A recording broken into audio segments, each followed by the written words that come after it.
Mañana densa y ajustada en el tiempo. Vamos a intentar ajustarnos como ha sido la norma toda la mañana.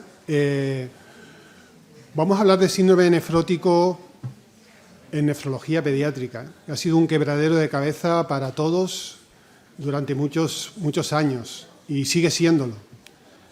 Tenemos la suerte de contar con Javier Martín Benlloch, que es de la Unidad de Nefrología Pediátrica del Hospital La Fe, que es un gran conocedor del tema y que seguro que nos va a aportar un montón de cosas sobre nuestro síndrome nefrótico en la edad pediátrica.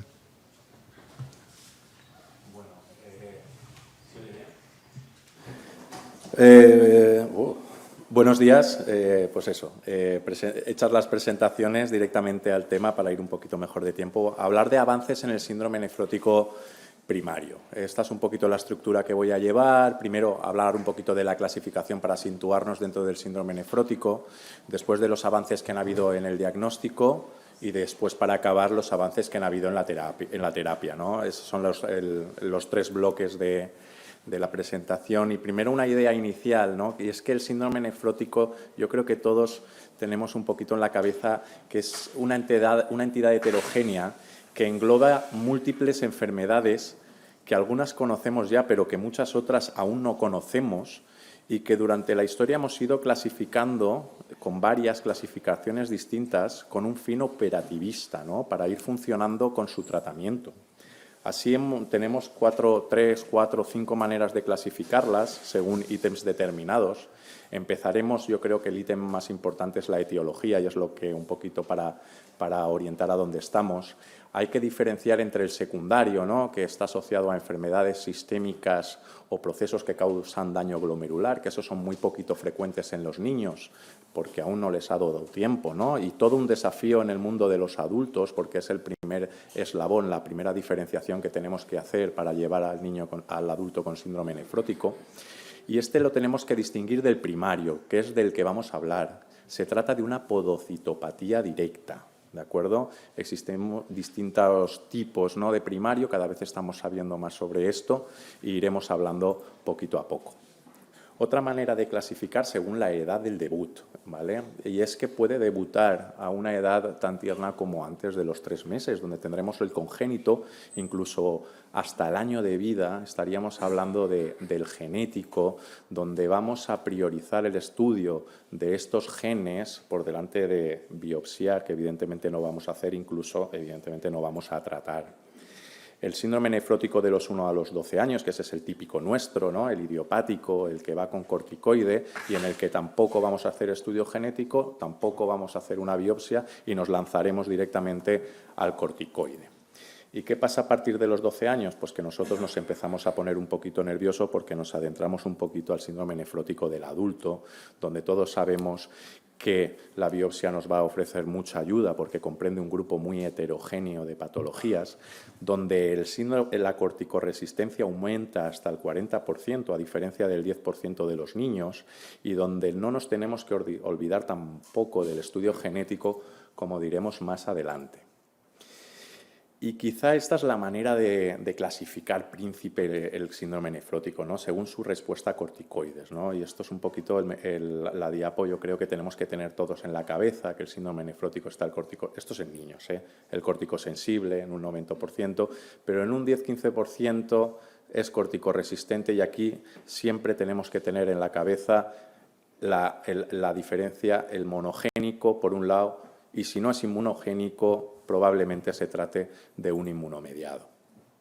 Entonces, dicho esto, ¿qué avances hemos tenido en el diagnóstico, ¿no? Pues dividiremos en el estudio de la biopsia, el estudio genético y el serológico. En la biopsia poco avance hemos tenido, la verdad. Biopsiamos prácticamente pues, a todos los corticoresistentes con sospecha de primario, sin incidir el concepto del niño, que nosotros no biopsiamos a menores de 1 año, evidentemente, ni las formas familiares, ni los que tienen síndromes concretos asociados al síndrome nefrótico. En estos priorizaremos el estudio genético. ¿Y por qué biopsiamos en niños?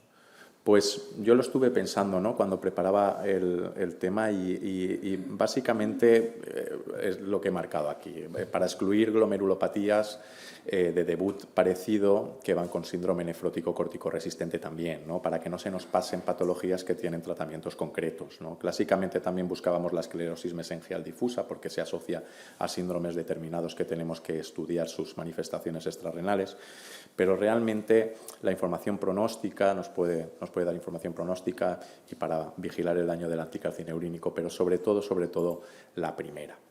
Cuando biopsiamos lo que tenemos la esclerosis segmentaria y focal, ¿no?, hasta en el 50%. Después los cambios mínimos y hasta en un 20% tendremos otras patologías glomerulares de nuevo en niños. Estos en niños, un 20% tenemos otras patologías glomerulares.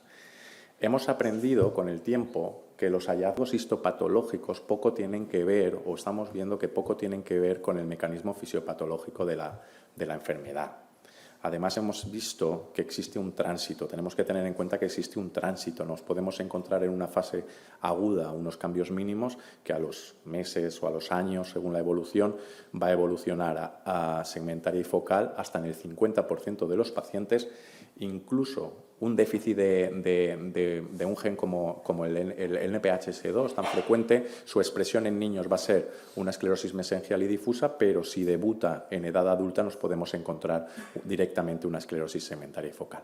Por tanto, un poquito la biopsia, esa heterogeneidad en lo que vamos encontrando, y la electrónica, lo que ha pasado es que pues, a lo mejor ahora es bastante más accesible, ¿no? Podemos acceder mejor a ella y decir si un caso que principalmente el borramiento de procesos podocitarios, si es segmentario, nos puede evocar una secundaria y si es difuso nos puede evocar una primaria o genética. Sin embargo, todo esto no es patognomónico y tenemos de todo en todos. Donde sí que ha habido una explosión fuerte, y es donde quería hacer más hincapié en esta sección, es en la genética. De la mano de la secuenciación masiva hemos conseguido realizar millones de reacciones de secuenciación simultánea, a diferencia de la manual de Sanger de toda la vida. Hemos conseguido estudiar el exoma y eso nos ha permitido hacer paneles de genes relacionados con patología renal. En nuestro hospital tenemos 609 genes ya definidos en este panel, que luego podemos acortar para hacer estudios dirigidos ya a patologías concretas como el síndrome nefrótico. Y fíjate cómo ha evolucionado. En el 2003 teníamos paneles descritos de 7 genes, 10 años más tarde 24 y 5 años más tarde solamente ya tenemos 53 genes descritos asociados al síndrome nefrótico primario. En niños un 30% de los corticoresistentes van a presentar una mutación genética. ¿De acuerdo? Un 30%, 3 de cada 10, va a presentar una mutación genética. Y esta relación va a ser inversa con la edad. Fijaros que antes de los 3 meses nos vamos a acercar al 70 y conforme pasa la edad y llegamos a la adolescencia, la cifra caerá entre un 10-15%. Pero es que los tipos de genes también van a cambiar. Conforme pasa la edad, los genes descritos, no se ve, pero tampoco es el concepto, van a cambiar, van a ir cambiando. Y en adultos los genes que vamos a encontrar son diferentes, pero no solo el gen, sino el tipo de herencia, ¿no? Siendo en niños más habituales las recesivas y en adultos más habituales las dominantes. Aunque hayan 53 variables descritas, no nos engañemos. Las principales son estas 3. La NPHS2, NPHS1 y Wilms Tumors 1 siguen siendo más frecuentes en 2 de cada 3 mutaciones que encontramos. ¿Y qué pasa en adultos? Pues que la prevalencia no está del todo bien definida, ¿no?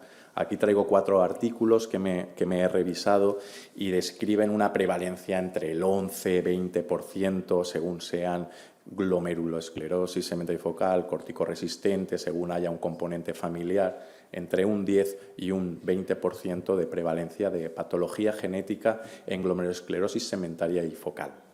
Los genes más comunes, con diferencia, va a ser el Alport. Si bien el Alport, recordar que no es una primaria, ¿no? Es una secundaria, pues porque no afecta al podocito directamente. Y dentro de las podocitarias, estas 3 proteínas, la INF2, la TRP6, la actina 4 y la NPHS2, que no me sale ahí. ¿Qué pacientes se benefician de este estudio? Pues todo corticoresistente primario una vez hemos descartado un secundario. Incidir en el corticosensible que evolutivamente se hace corticoresistente. Ese da mucho miedo. Ese da mucho miedo. También se tiene que hacer estudio genético porque este se va a relacionar mucho con recidiva post-trasplante. Los tres entidades que vemos en el infantil, ¿no? Los congénitos o infantiles, el sindrómico y el familiar, que el estudio genético lo haremos previo al tratamiento y en lugar de la biopsia.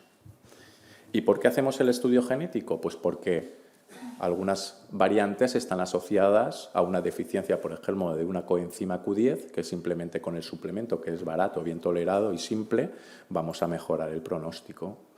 Pues vamos a hacer la genética para ir desde el tejado, ¿no? Muchas veces, desgraciadamente, tenemos que ir desde la patología genética y decir, ostras, esta variante está asociado con esta patología extrarrenal, ¿no? E ir a buscarla. Y vamos a hacer la genética, y esto es bastante importante para anticipar futuras complicaciones, como ejemplo estas tres. La variante SMARCA1, donde tendremos que ir a por la inmunodeficiencia, la Frazier, el síndrome de Frazier, que tendremos que ir a revisar el riesgo de gonadoblastoma, ¿no? Incluso hacer la gonadectomía, así como el riesgo de nefroblastomas en el síndrome de Dennis-Drash, que en chiquitos estamos acostumbrados a la realización muchas veces de nefrectomías bilaterales directamente profilácticas. Y entonces la genética, además, y este es un punto importante, también nos la vamos a plantear para no iniciar y retirar tratamientos inútiles y evitar iatrogenia. ¿De acuerdo? Estoy hablando sobre todo, bueno, está claro en donde tenemos que asumir la corticoresistencia, eso ya lo hemos dicho, ¿no? Pero ese niño, ¿no? que hemos realizado corticoterapia resistente y luego ponemos el anticalcineurínico y luego llega el estudio genético a posteriori y resulta que nos ha hecho una remisión parcial o nos ha hecho una remisión completa incluso. Entonces, ¿qué hacemos con estos niños, ¿no? Porque genéticamente tiene un motivo, ¿no? Pero te ha hecho una remisión parcial. Entonces, muchas veces nos ponemos ahí en reales dilemas con las familias un poquito a ver qué hacemos porque son niños pequeñitos, ¿no? ¿De acuerdo? Dejo esa pregunta en el aire y aprovecho para recordar que hay variantes, como estas tres que vemos aquí, que pueden responder a la corticoterapia. No porque haya una variante genética, un paciente no va a poder responder a los inmunosupresores. Y este tema un poquito conflictivo, ¿no? Para evitar una biopsia renal, ¿no? La biopsia está claro que se va a evitar como ya lo hemos dicho, pero existen niños con corticoresistencia al uso en la que podemos evitarnos una biopsia renal. Esta es la cronología actual. Yo diagnostico en niños, un corticoresistente, le hago mi biopsia, le diagnostico de esclerosis segmentaria y focal, lo que sea, y después le hago su estudio genético, ¿no? Estamos preparados para cambiar la cronología de estas pruebas, que nosotros aún no lo hemos hecho, ¿no? Pero que podría ser, siendo el estudio genético actualmente tan accesible, de alguna manera relativamente rápido y económico, y hacer un estudio genético y evitar una actividad que no deja de ser invasiva. El estudio genético también nos va a hablar nos va a facilitar el pronóstico de gravedad, y es que el síndrome nefrótico corticoresistente genético va mal y va mal rápido, ¿eh? Hasta la probabilidad de supervivencia a los 5 años puede ser del 50%, mucho peor que el síndrome nefrótico corticoresistente no genético, que va un poquito mejor, aunque también bastante mal, la verdad. Y luego, para curarnos la coronaria, ¿no? Tenemos ese síndrome nefrótico corticoresistente que felizmente se ha diagnosticado de genética y que sabemos que poca probabilidad va a recurrir post-trasplante, y al revés, ¿no? Tenemos aquel que no lo hemos acabado de delimitar y que nos va a recurrir entre 40 y 60% según las características del paciente. ¿Y qué novedades hay en el estudio serológico? Pues bueno, decir que la etiología del no genético, ¿no? Ahora hablaremos del no genético, sigue siendo ampliamente desconocida. Conocemos mucho, pero seguimos con la evidencia de ese origen inmunológico y en la búsqueda de ese factor circulante patogénico cuya identificación total aún no se ha realizado desde la hipótesis del 74, que fue aumentada constatación en el 94, de cuando se trasplantó un riñón que estaba en recaída de su síndrome nefrótico por cambios mínimos y se le puso en un ambiente sano, entre comillas, ¿no?, de un receptor renal y se vio como esa proteinuria desaparecía, ¿no? Pero ¿qué evidencia más dramática hay de la presencia de un factor soluble que la recidiva entre un 40 y 60%? ¿Y qué evidencia hay que pueda ser un autoanticuerpo cuando vemos la respuesta que tiene a los deplectores de CD20 y la inmunoabsorción plasmaféresis? Entonces se han categorizado un listado muy amplio, no voy a entrar porque estaríamos mucho tiempo, de biomarcadores que se proponen como factores solubles en estas enfermedades. Los que están en negrita, ¿no?, el SUPAR sérico en orina, el CD40 y el AT1R, su existencia pretrasplante puede predecir en parte la recidiva. Pero no solo en esclerosis segmentaria recientemente, en cambios mínimos, en el corticodependiente, en el corticosensible, ¿no?, también se ha hecho un avance con la detección de los anticuerpos antinefrina que se han visto en enfermedad activa, que negativizan después del tratamiento, que pueden derivar en una proteinuria post-trasplante y que se han visto en la inmunofluorescencia con estos puntitos amarillos que solapan los depósitos de inmunoglobulina G en los pacientes que los tenían la inmunoglobulina G y que no se encuentran cuando la inmunoglobulina G no se encontraba, ¿no? El autor nos concluye sobre la heterogeneicidad del síndrome nefrótico, evidentemente, y plantea un nuevo subgrupo en el primario, que son las podocitopatías autoinmunes, que recoge Yeku y colaboradores en este estudio, en el que detectan estos anticuerpos, lo que pudieran ser este tipo de anticuerpos, hasta en 2 de cada 3 niños con síndrome nefrótico idiopático activo, que detectan hasta 7 autoanticuerpos diferentes contra el podocito y que ven que el tratamiento correcto los negativiza, así como la proteinuria, ¿no? Entonces, un poquito eso está en ebullición. Si vamos a los avances en la terapia, vamos a hablar de estas 3, ¿no? La terapia secuencial clásica, la depresión de CD20 y al final, ¿y qué podemos hacer a la desesperada? ¿No? Mensaje que yo, con el poco tiempo que llevo en esto, que me quedo es que no demorar las etapas terapéuticas te permite poder probar distintas alternativas terapéuticas con la máxima preservación del filtrado glomerular, porque me da la sensación que muchas veces demoramos los cambios terapéuticos cuando ya el filtrado está muy bajito y nos dan resistencias que a lo mejor en otro momento evolutivo hubiera sido otra cosa. Así, la corticoresistencia en niños no tiene sentido definirla más allá de la 6ª semana. Yo ya sé que en adultos no vais por semanas, que vais por meses, pero bueno, teniendo en cuenta que a los 4 o 5 meses a lo mejor no vamos a rescatar ya muchos pacientes, podríamos poner ahí cierto límite, que en ese momento tenemos que hacer el estudio genético para iniciar el anticalcineurínico.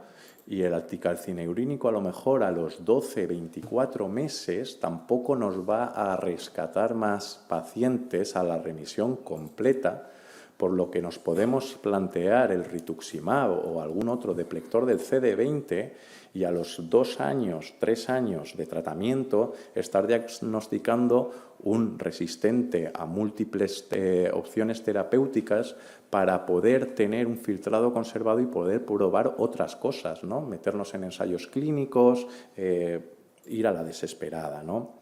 La deplección del CD20, todos conocemos el rituximab, tenemos amplia experiencia, lo utilizamos mucho. Se han descrito remisiones completas de estos niños que no iban hasta en un 30%, lo cual no está nada mal.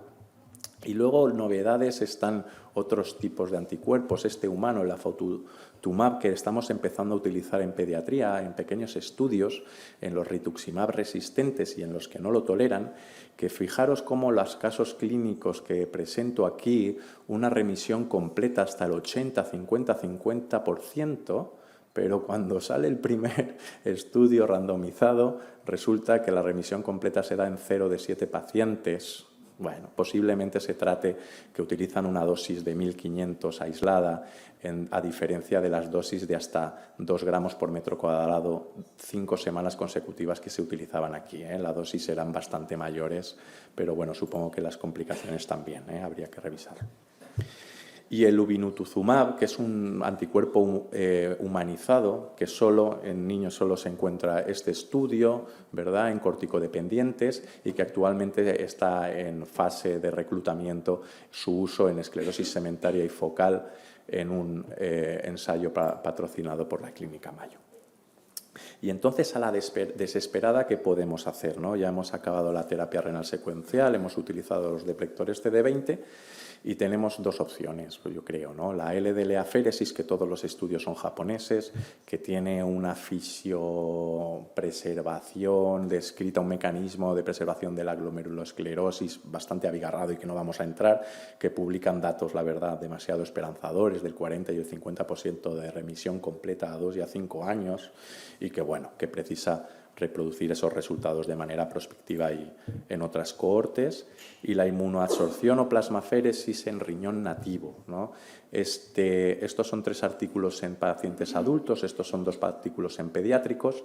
Decir que estos que tienen a lo mejor más cantidad de pacientes, ¿no?, cómo se alcanza en 7, el 33%, una remisión que es parcial en 3 casos y completa en 4, y que me llama mucho la atención, que es el grupo de París, de Nates, que documentan una remisión de 11 de los 14 pacientes pediátricos, un 80%, y encima expresan que en los 3 que no había tenido efecto, 2 de ellos es que eran genéticos. Habían hecho la inmunoabsorción y eran genéticos. Entonces, la verdad hay que estudiar mucho aquí, hay pues, resultados dispares en cuanto a remisión completa, pero 2 conceptos que quería de leerme los estudios, 2 conceptos. Una es la observación de la inmunoabsorción dependencia como prueba de concepto de la utilidad de la técnica. Quiero decir, yo le quito la inmunoabsorción por remisión, me vuelve a recaer, se la vuelvo a poner y vuelve a remitir, ¿no?, que lo describen en 3 ensayos, en 3 estudios. Y en moradito, ¿no?, el concepto en 2 de ellos que expresan que en los que no habían habido remisión coincidía con los pacientes que tenían un mayor grado de esclerosis o de fracaso renal. Nosotros ya en el 2019, aquí creo que también en este foro, presentamos, ¿no?, un paciente que, como pues, lo que hemos hecho nosotros, ¿no?, su terapia secuencial, es un niño de 13 años que debuta con un síndrome nefrótico congénito primario no genético, se le hace su terapia secuencial y al año prácticamente de terapia pues sigue con una proteinuria en rango de 8 gramos, ¿no? Y bueno, dijimos, pues ya está, intentamos la LDL-aféresis, que tenía tan buenos resultados, parece que sí, pero no, se nos revuelve, ¿no?, la proteinuria, y dijimos, pues bueno, pues cambiamos la inmunoabsorción aprovechando el catéter, y fijaros cómo con la inmunoabsorción el paciente presenta una remisión prácticamente completa. Esto fue en el 2019, pues, actualización a día de hoy. El niño casi llegó a la completa, luego se escapó, quiero decir que recidivó en el intento de quitarle la inmunoabsorción, o sea, se hizo inmunoabsorción dependiente, se la volvimos a poner, se la intentamos volver a quitar, se la volvimos a poner. Actualmente sigue con una creatinina de 1,5 con su inmunoabsorción, 2 sesiones a la semana, con su ciclosporina y corticoide a bajas dosis, después de haber empezado en el 2017 su terapia, ¿no? Son prácticamente 6 años de terapia y el paciente sigue. Entonces, conclusiones: el síndrome nefrótico es una entidad heterogénea que englobe múltiples enfermedades distintas y que ha tenido un avance rapidísimo últimamente gracias a la inmunología y a la genética, que estamos transitando entre una clasificación basada en la histopatología a una otra clasificación basada en el entendimiento de la fisiopatología, que es importante el diagnóstico del genético para evitar tratamientos innecesarios y iatrogenia, y que el síndrome nefrótico no genético es una enfermedad grave en la que no se deben demorar las etapas terapéuticas para probar distintas alternativas con la máxima preservación del filtrado glomerular. Y bueno, eso es todo y gracias.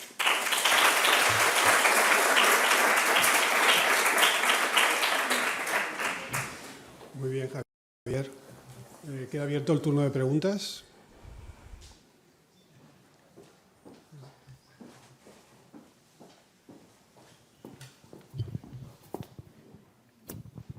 Hola, Xavi. Enhorabuena por la presentación chulísima. Te quería preguntar cómo gestionáis vosotros estos casos de focalitis segmentaria idiopática con factor circulante de cara al trasplante, aparte de asumir el altísimo riesgo de recidiva. ¿Qué hacéis? Me refiero a la inducción, en el peritrasplante, rituximab, inmunosorción. ¿Cómo lo gestionáis un poquito esa situación? Sí. No he entrado en ese tema, ¿no?, de la recurrencia del síndrome nefrótico no genético post-trasplante, porque implicaría muchas más diapositivas y tal.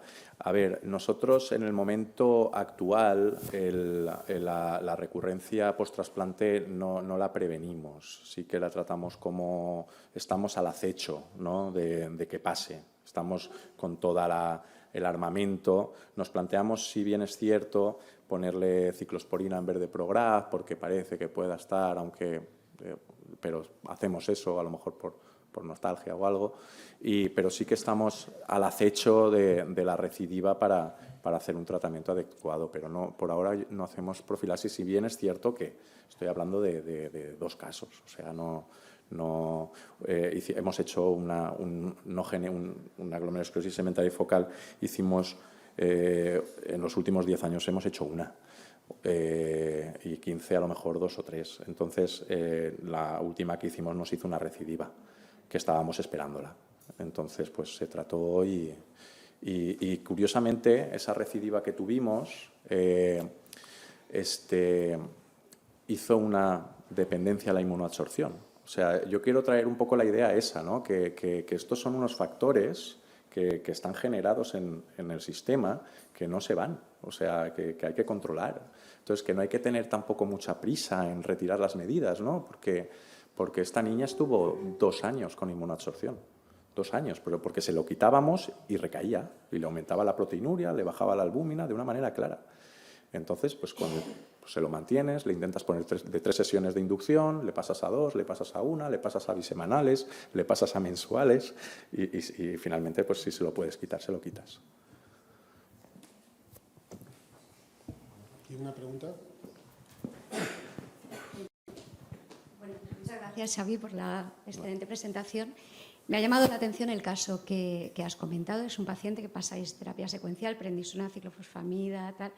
En ese caso, que lo tenéis ahora dependiente de inmunosorción, ¿habéis planteado combinación de fármacos frente al linfocito B, como tú ya también has comentado, de tipo obinutuzumab asociado a daratumumab o combinaciones de ese tipo? Mira, en ese caso pusimos rituximab, hemos puesto 2 tandas de rituximab inicialmente, que es la que nos ayudó. O sea, aquí yo creo que hay una terapia que entre todas controlan, ¿no?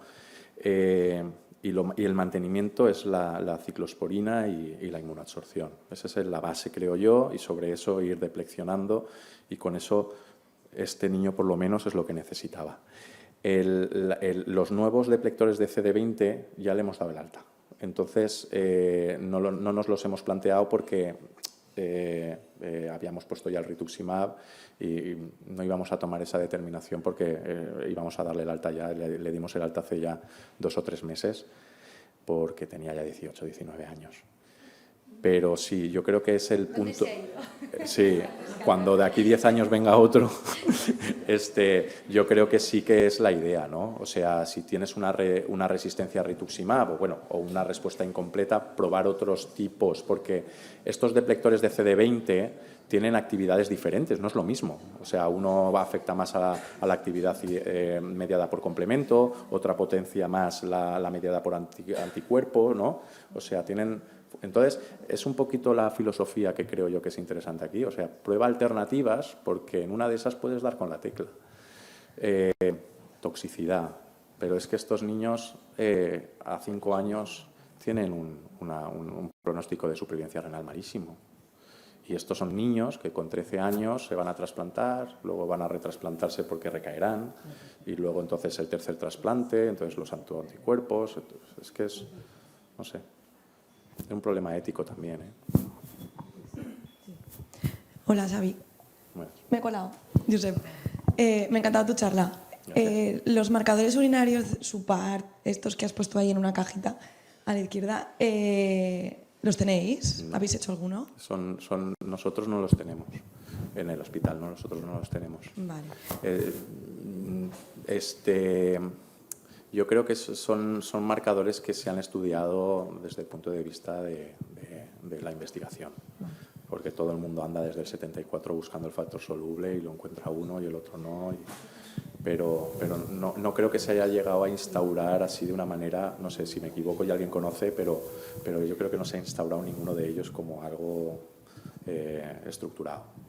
Y luego, con el acceso vascular, ¿qué plan tenéis? Porque si se quedan dependientes de inmunoabsorción, Sí, catéter tunelizado... Sí, nosotros lo que hacéis? pasa es que somos del mundo pediátrico, entonces nosotros vamos con catéter.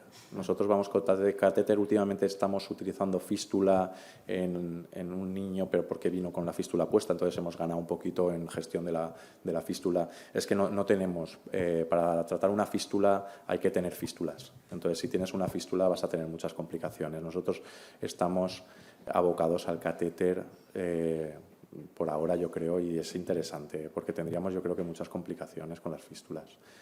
En este niño, plantearle si es que se hace dependiente a la inmunoabsorción. El niño mayor que habéis dado de alta, a lo mejor. Una fístula, yo lo he pensado muchas veces, pero claro, como nosotros no tenemos experiencia, no he tenido que pensarlo mucho más. Creo que hay una pregunta. No, esto es un poco curiosidad, pero como vosotros tenéis más experiencia en estos temas que nosotros, es decir, has comentado que en determinados casos que al final demostráis que son genéticos, sin embargo hay una respuesta o parcial o transitoria inicial, en fin, a esteroides inmunosupresores. Entonces, ¿cuál se supone? Pues supongo que saberlo exactamente posiblemente no se sepa, pero vamos, ¿cuál se supone que es o por qué hay esa cierta respuesta aunque el proceso de base sea genético? Esa sería un poco la pregunta. Sí, yo creo que en parte se da cierta respuesta a los inmunosupresores y a los corticoides porque no sabemos lo que hay. Porque yo creo que hay mecanismos fisiopatológicos que no conocemos, que una cosa es que hayamos hallado un mecanismo genético, pero hay tanto desconocimiento en general que yo creo que pasa eso porque hay cosas que no conocemos. Y luego pues se dice un poco, ¿no?, de la ciclosporina, que tenía cierto potencial de estabilizador de la membrana basal glomerular, no sé qué tal. Pero yo creo que sobre todo es porque hay muchas cosas que no conocemos. Muy bien, gracias. Xavi, una pregunta. La ciclofosfamida siempre ha sido una piedra angular en el tratamiento del síndrome nefrótico corticoresistente. ¿Qué papel le das tú hoy en día a la ciclofosfamida?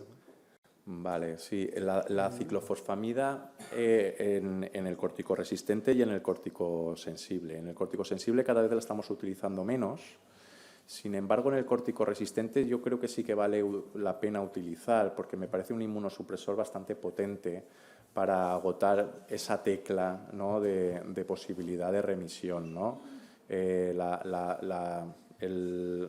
Yo creo que es relativamente seguro, que se utiliza en un corto espacio de tiempo, que te aseguras que la adscripción terapéutica, ¿no?, más que micofenolatos y cosas de estas, y que es de más tiempo, y yo creo que vale la pena por aquello de tocar esa tecla. Por ahora sí. Una pregunta en la sala.